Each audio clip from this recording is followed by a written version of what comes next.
Hello, everyone, and welcome back. So, what's on tap for today? Well, we're continuing our Politicon debate series, and it's part four of the Politicon debate between Ana Kasparian and Tomi Lahren, talking about all sorts of things: Trump, immigration, the border wall, corporate cronyism, immigration, border wall, you name it. We're going to get to all of that in the next few seconds. But before we do so, we just want to let you know you're watching the Dr. Nasir Shaikh Show. I'm your guest host. My name is Dr. Nasir. If you haven't done so already, subscribe to the channel, hit that notification bell, like, share, and follow us, comment below, let us know what you think. Watch our other series of Politicon debates and other reaction videos. Let's get to the debate, part four, between Tomi and Ana. Tax cuts, I guess I'm showing my stripes here, but I hear a lot of people talk about make America great again, and there's an argument that we don't build as much as we did, our roads are not as good as they used to be, etc. But if you look back at periods in our country's history when we were investing in infrastructure and we were investing in what some might call social handouts, but others might call social safety nets, which we all appreciate, like Social Security, Medicare. We had tax rates that were far, far higher. Is there a danger that the continual expectation that taxes must continue to get lower and lower and lower will put us in a position as a country where we aren't able to pay for even the most basic things like fixing potholes on interstates? Well, this president is also and has been very vocal about fixing our infrastructure. I think that that's a bipartisan effort. He has. Well, he's been vocal about it, but I don't know that he's done it. When we're talking about things, I mean, USMCA, that's an easy thing that should be bipartisan, and that's being stalled because of the Democrats. So if we want to go back and forth, Trump's not doing this, not doing that, it's not getting a lot of help. He has brought up infrastructure. That's been a discussion that was had, and then we went into the whole immigration and the shutdown, and then that all got delayed, and now we're in another witch hunt. So everything's being delayed. Listen, listen, and I don't want anybody to respond to what I'm about to say because I'm not saying this for an applause or anything, but I will make the point that I've noticed that there's a lot of Democrats' fault that comes from this side, and I don't hear as much blame coming from this side of the room. And so I wonder if it's possible to talk about what the Republican Party, I said I don't want you to respond, trust me. It's not, I'm not coming, but I'm just asking constructively, is there a way to make the arguments?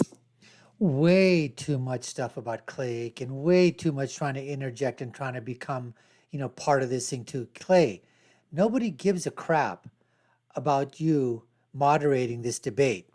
They didn't come here to see Clay Aiken filibuster and sort of, show your colors, show your stripes. We know you're a leftist. We know you're a Marxist, socialist, progressive, moderate, whatever the hell you want to call yourself. We know all that about you, all right? We don't need to hear you trying to, play 2-on-1, against Tomi Lahren. That's not what we're talking about, okay? We're just basically just come up with a simple follow-up, ask a pertinent question, and then let the ladies give their answers. That's what we're talking about.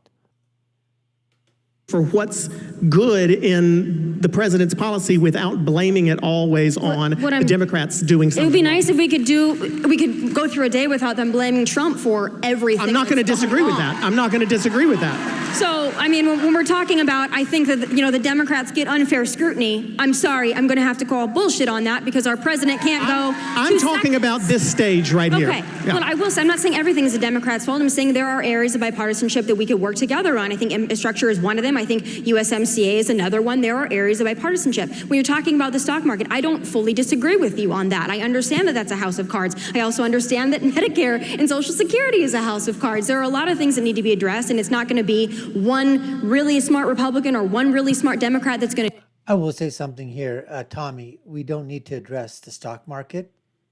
It's not a house of cards. It is built on the economic structure of buying and selling. And people have the right to do what they want. Now, if someone's manipulating that, that's a whole different story. But we're not talking about stock market manipulation. That's a whole different thing, right? So don't get into the same boat as Ana in terms of, the stock market being a house of cards. Yes, when bubbles occur, when they're being caused by people that are doing unscrupulous things like they did before with the stock market collapse previously, and there was this mortgage-backed securities and those things, that was caused by what? It wasn't because of the stock market. It was because what people were trying to do was manipulate things with the stock market. It's a whole different thing than calling the stock market a house of cards. To do it, it's going to be consensus, and I think that that's maybe where we can take our tone down and decide we have a Congress that's not acting in the interest of the American people on both sides. True. Why are we not able to work on these things that we all say we agree on, like infrastructure? What do you think is and I'll come to you for an answer on that too. But what do you think is the reason that's not possible? It's going to be tough. Well, I mean, that is tough to answer, and we live in a very polarized climate, and I think it's driven by the type of rhetoric that we're hearing in the executive branch, to be quite honest. But I will say one thing. You know, Trump had an opportunity to get things done without having to worry about bipartisanship in the first 2 years of his presidency. And that's on Republicans. Why didn't he build the wall then? That's what we asked the... It's because... Why did he ask? Well, he's being fought against by the rhinos, by the establishment. They don't want to do what President Trump wants to do. And President Trump probably realized, hey, guess what? This isn't like running a company where you make a decision, everybody has to follow that decision, and you can make it, and that's it. Here, he makes a decision. It's got to go through the State Department. It's got to go through policymakers. It's got to go through Congress. It's got to go through rhinos. It's got to go through Democrats. It's got to go through socialists, Marxists. Everybody wants their piece in it. And then they want to see what can they do to that legislation so that their constituents or their people that they've owed favors to and whatever can get something out of it. And if they can't, put stuff into it. And by the time it really comes back, it's like, what the hell? I said yes. I said this. And you gave me that. Rhinos every single day, and I press them on every single day. Trust me. Trust me. I'm with you on that one. If we can agree on something, is that I'm not happy with a lot of the establishment Republicans. So then maybe it's either. not just Democrats' fault right now still. No, it's absolutely not. There's a lot of Republicans who are going to have hell to pay. I've never been someone who's just been a cheerleader. Like the sky is going to open up. We agreed on something up here on the stage. I've never been a cheerleader for the establishment Republicans. What is an establishment Republican? What does that mean? Because the Democrats say it too. Establishment Democrats, especially when we're in this primary, establishment Republicans. It just sounds to me, as if I'm trying to be nonpartisan, it just sounds to me like Republicans don't like anyone who's not far enough right for them, and Democrats don't like anyone who's not far enough left for them. So what does establishment mean? I want to change the framing of that question a little bit, because I don't think it's about, oh, we don't support someone who's not left enough or right enough. I think that it's all about rejecting corporatism, right? So, and corruption, really. Because we want lawmakers who actually are good faith actors and are driven by their ideology, driven by their principles and their values. On both the left and the right, our entire system's been hijacked by corporate interests, by legalized bribery. And so none of these lawmakers really represent us unless they reject that money. And honestly, it's very rare to find anyone who's willing to reject it. That's why someone like Bernie Sanders was able to start a movement. Because he said, no corporate PAC money, no big donors. I'm only going to accept small dollar donations. And he's been so principled. You go back 20 years and he's been preaching the same thing. He believes in what he says, and that's why he's so appealing. Do you think that? Well, Bernie Sanders, a multi-millionaire with principles. 3 homes, 15 million, 5 or 6 boats, who knows how many cars, book deals for him and his wife out the yazoo, tons of money raised. I mean, he's such a poor person, this elite, right? Bernie Sanders. Hey, just his first and last initials, BS, ought to tell you all you need to know about Bernie the BS Sanders. That's the same definition on the Republican side? No, I absolutely agree. I absolutely agree with that. I think that it's the populist movement on both sides, although it's different. That's why you see the rise of Bernie Sanders. That's why you saw the rise of Donald Trump. And I do think that that's more in the people's interest. We have different ways of going about it, but it is that core populist movement. And that's when we both say we're not happy with the establishment. It's because they do put their own interests, their own after office interests, their own current office interests, the dollar signs ahead of the American people. And that's a frustration on both sides. Maybe we can agree on that. Well, who would be establishment characters in your mind? You don't even have, if you're our willing. Good friend Pierre Delecto is one. Mitt Romney, okay, yeah. sorry. Of course, I'm not I'm not a fan many times of Lindsey Graham. I've been very vocal in my opposition to Lindsey Graham. I'm not fully supportive of Mitch McConnell. I mean, there are several, and there are leaders in the Republican Party that I don't feel like support this president, but more than that, I don't feel like necessarily support the hardworking conservatives in this country that elected them. And I'm sure she has the same on her side of the aisle. Oh, definitely. I mean, one of the things that Hillary Clinton got a lot of criticism for on the left was her ties to corporate interests. And I think that, you know, for establishment politicians who are paying attention and actually care about these types of discussions, they need to understand that people are paying attention. People are looking into what influences their campaigns and why they push for the types of policies they push for. And if there's a lot of corporate influence, it's very unlikely that these politicians are going to look out for the best interests for the average American or of the average American. What do you think the biggest threat for young people in this country is right now? Socialism. Yeah, I do. Do you feel like socialism is, define that for me though. That socialism is taking hold? Yes, I absolutely. Well, define what you mean by socialism taking, I mean, what defines socialism? Because I think we hear it thrown around a lot, but there are, you know, I think, maybe I'm wrong, I think there are differing opinions on exactly what people are talking about. Socialism in Venezuela is different than socialism in Bolivia, is different than what some people might call socialism in Norway and Sweden. They all have aspects of it. Canada even does too. But what is the socialism that you're most afraid of? So, well, like when you hear Bernie Sanders, which you know many of you are a fan of, but when you hear him on stage saying the government's going to give you a job, the government's going to give you free health care, the government's going to give you free college, you work for the government, you live by the government. Do you not think that's a little hyperbole though? I mean, has he said the government's going to give you a job? No, the federal government's jobs program, he absolutely did. He absolutely did. Kind of like it's about making things available. Kind of like the New Deal, you know? Is it not about making things available to people? Is it not about making college available and accessible to people versus handing everyone who's going to pay for it? Handing everyone college tuition? You live in the United States of America. You've been handed an opportunity that most people don't have. First and foremost. I won't disagree with that, but I was handed and I'm not really, I'm trying to disappear, but I'm not, very tough for me, but I was handed an elementary school education for free and a middle school and a high school education for free. Why am I not entitled to college? But Clay Aiken is really getting on my freaking nerves. I mean, he is really, really, really getting on my freaking nerves. He's like a bad toothache that just does not go away. The pain is excruciatingly bad. Oh my God, it's like this was supposed to be 1 against 1, Anna versus Tommy.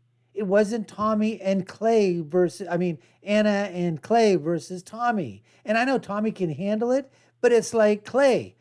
If we talked to how many times you've interrupted to basically go back and either get clarification or pontificate on another question to ask Tommy, it's been an unbelievably more so going against Tommy than it has been against Anna. And I don't want you to go against any of them. Just stay in the freaking background. Oh my God. It's getting so annoying.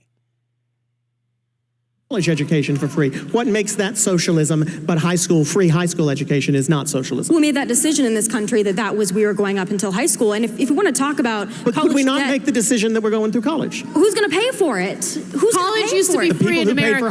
Public colleges used to be free in America. They were properly funded and they were free. I'm talking about public colleges. They used to be free in America. All the things that Bernie Sanders is campaigning on are things that Americans used to have, but they were taken away from us just to give the top 1% the giant tax cuts that they're enjoying today. So it's not like what he's proposing is radical. What he's proposing are policies that used to make America great, policies that gave Americans opportunities to lift themselves up by the bootstraps and actually create the type of lives that they deserve if they work hard enough for it. The type of lives that my family was able to accomplish, through all the hard work, the sweat, the tears. I could never do what my parents did today because they had certain opportunities that we just don't have anymore. Free education, I'm talking about college education, is like a fantasy now. And it's not a radical idea considering the fact that we used to have it. I want to give you an opportunity to expand on it. All right. Everything was going great. I think this was the session here, part 4, where there was some agreement upon. and they espouse their views in terms of agreeing. They agreed about corporatism. They agreed about, where corporations are getting, are utilizing, loopholes that are in there. And listen, the loopholes are there, then, representatives fix those loopholes. But then it goes back to the point about that politicians, taking the money, doing the bidding of these giant corporations, not doing it for the good of the American people. Unfortunately, right now, that's the way this system is. And until you get things like maybe term limits that will not allow people to stay in Congress for like 30, 40, 50 years and make it a life's career and enrich themselves on the backs of the American people by utilizing, their knowledge and insider knowledge, insider trading, whatever it is, like in the stock market for congressmen and senators and everything and people in government, that's going to continue. But now when she comes back and says that there are a lot of things that were free before or low cost, like public education, public schooling, especially colleges, true in a sense. But again, the question becomes is that as we've progressed as a society, what expenses are there? You got to meet payroll. You have much more teachers that are involved. You've got, custodial staff. You've got, buildings, land to buy. More people are going to colleges. At the previous, if you're talking about previously, there weren't that many people going to college at that time compared to now. And I just have to ask Anna, who's going to pay the salaries of these professors? And some of these professors are making well north of $150,000, $200,000, especially when they're tenured at these very, even at the public schools, many of them are, in terms of, it's just a question of, again, who is going to pay for these things that you want to give free to? That's the question that has to be asked. So an overall, part 4, I think, was a wash, but Anna coming in at the very end, probably slightly, if you want to say, just because of her idiot, stupid answer in terms of just making everything free once again, that's just not going to happen. No way. Anyways, we appreciate you watching. This was a POLITICON debate, part 4, between Tomi Lahren and Ana Kasparian, and you've been watching the Dr. Nasir Shaikh Show. I've been your guest host. My name is Dr. Nasir.